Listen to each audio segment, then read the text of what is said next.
yang lalu Ombudsman Perwakilan Sumatera Barat sudah melakukan mengundang kepala sekolah SMK 2 untuk memberikan informasi dalam rangka menjelaskan kepada Ombudsman apa yang terjadi terkait dengan kasus di mana ada siswa yang melalui aturan yang mereka miliki harus berjilbab gitu ya. Nah, itu yang menjadi catatan kita, dan dari pertemuan itu kita mendapatkan pernyataan dari kepala sekolah bahwa yang bersangkutan menyadari kesalahan akan aturan tersebut gitu ya, dan bersedia untuk melakukan perubahan terhadap aturan. Nah, selanjutnya tentunya kami, karena hari Jumat itu adalah respon cepatnya kami, maka kami berkoordinasi dengan Ombudsman RI, dan selanjutnya juga berkoordinasi dengan kawan-kawan yang ada di Sumbar, terutama dengan Komnas HAM, dan hari ini kami akan melakukan pertemuan kolaboratif gitu ya antara Komnas HAM dengan Ombudsman, dan nanti malam juga ada dengan Komnas Perempuan. Dan hari ini kita juga berupaya menghadirkan Kepala Dinas Pendidikan Provinsi Sumatera Barat untuk juga mendapatkan penjelasan, dan kita juga akan mendorong untuk dilakukannya perubahan terhadap kebijakan atau aturan yang ada di sekolah tersebut. Dan juga barangkali kita bisa mengidentifikasi bersama-sama, barangkali juga ada aturan-aturan yang lain di sekolah lain yang mungkin juga kita lakukan perbaikan. Menurut Ombudsman sendiri, kenapa ini bisa terjadi?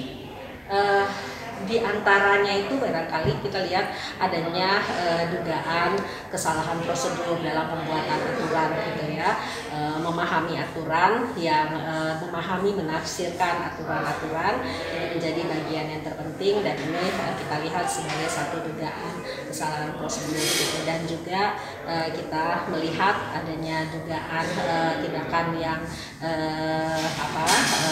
tidak patut yang dilakukan oleh barangkali kepala sekolah atau guru BK gitu ya, terkait dengan tindakan harus menandatangani surat pernyataan dan segalanya. Apa yang diinginkan dalam pengundangan Kadis Pendidikan Sumbar ini? Tentu kita minta penjelasan terkait dengan rencana yang akan dilakukan, karena dari pernyataan yang disampaikan kepada media beberapa waktu yang lalu, Kadis menyatakan akan melakukan upaya perbaikan ya, dan kita memang melihat ada aturan, karena kita melihat ada aturan yang di dalam aturan itu sendiri dinyatakan bahwa siswa perempuan harus menggunakan kerudung gitu, dan yang ini kan yang akan perlu kita menjadikan upaya untuk berubah, karena memang siswa perempuan itu kan dengan berbagai latar belakang keyakinan agama gitu ya. Nah, bagaimana masing-masing keyakinan agama itu dihargai sehingga mereka mempunyai pilihan-pilihan cara berpakaian, terutama siswa non muslim gitu, itu menjadi bagian yang terpenting buat upaya perbaikan ke depan. Kalau ada aturan tertulis yang dibuat oleh sekolah, dan kami hari Jumat yang lalu juga mendapatkan aturan tertulis itu dari sekolah. Semua siswa tanpa memandang agama yang Ya, siswa perempuan. Siswa perempuan menggunakan kalau dalam bahasa itu kerudung. Ya. Ya. Dan itu telusuri lebih jauh ya tentang dasarnya, tetapi memang diindikasi ada beberapa aturan-aturan yang dirujuk untuk pembuatan kebijakan itu.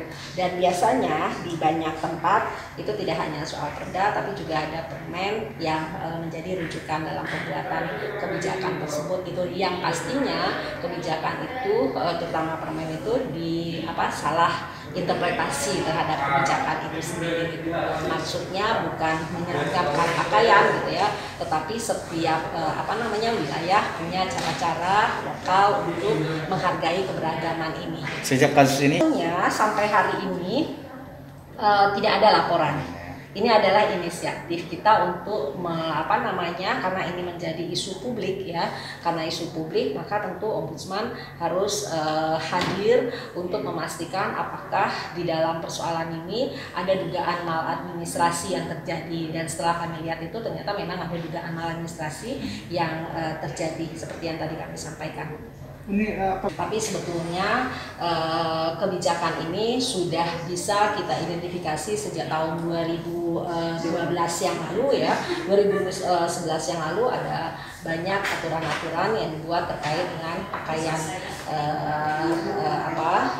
yang ada di sekolah-sekolah atau yang harus digunakan oleh para siswa di sekolah. Kita harapkan itu ke depan tidak ada lagi upaya untuk menyeragamkan pakaian kepada siswa-siswa dengan keyakinan yang sebetulnya tidak diharuskan menggunakan pakaian dengan menggunakan kerudung. Itu menjadi bagian yang terpenting yang harus kita perhatikan.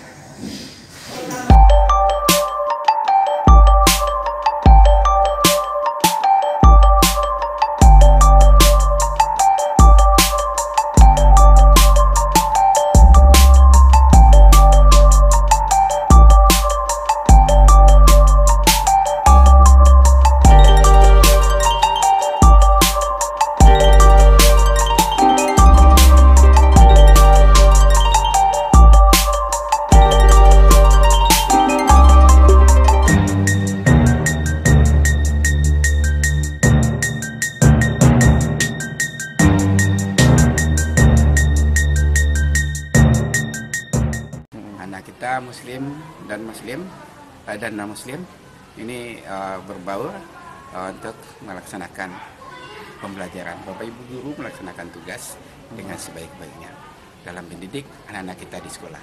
Tapi saya lihat